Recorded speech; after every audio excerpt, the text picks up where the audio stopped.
This program is brought to you by thepodcastfactory.com. We believe a home reflects what matters most. Let us design what matters most to you.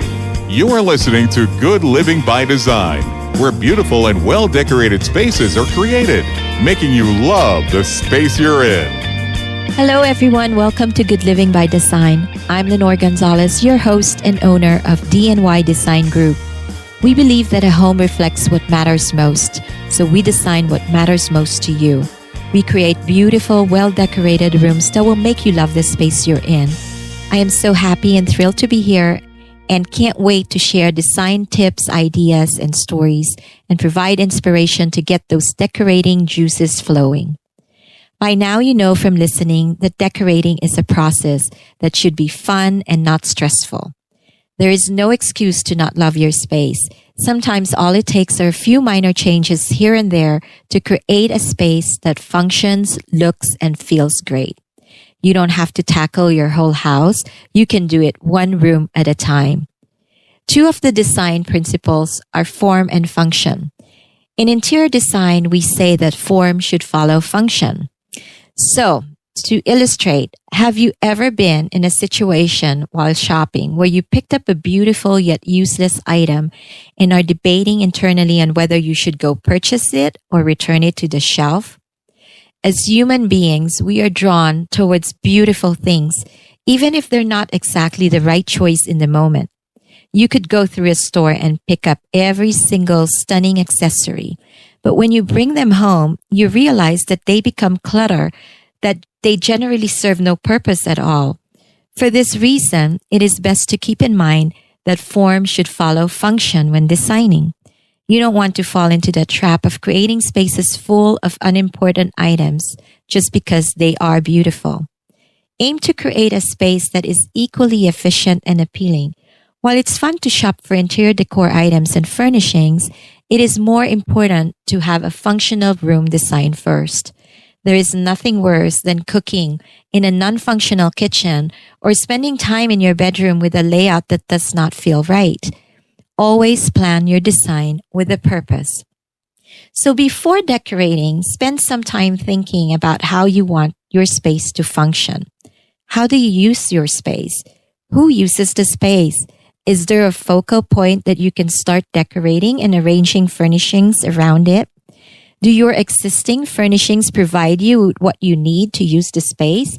So if you love to entertain, does your family room have enough seating for all your guests? Is there enough lighting in the space? If you love to read in the space, do you have enough lighting?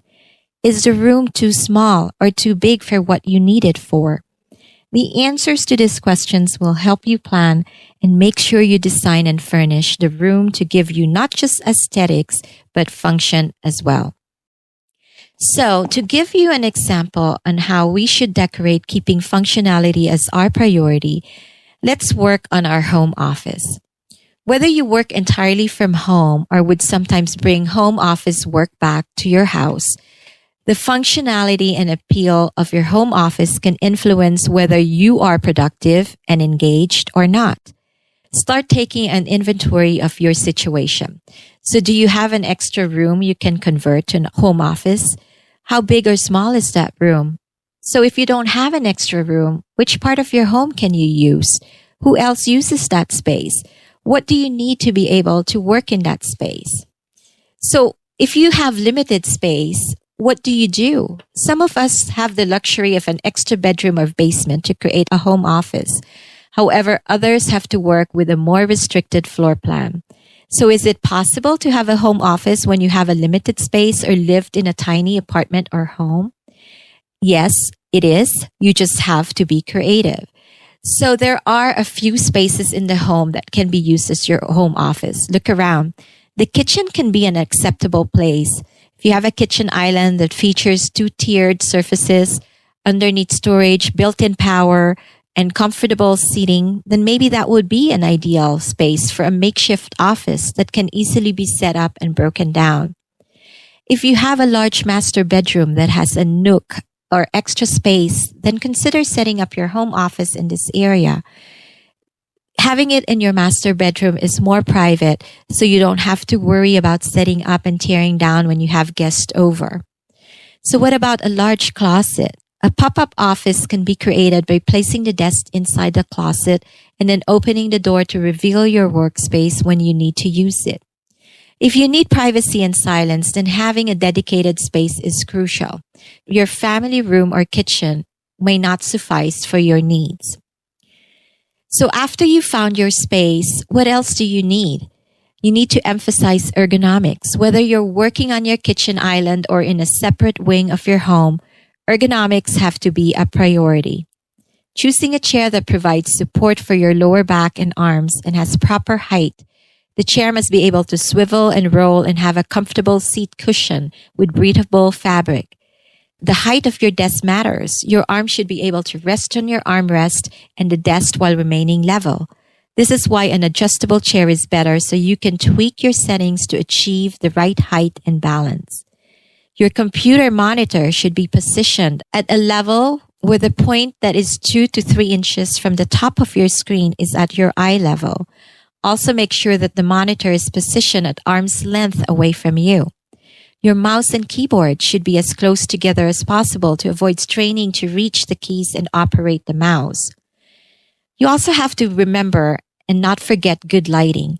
In addition to the space existing lighting, make sure that additional sources of light are introduced.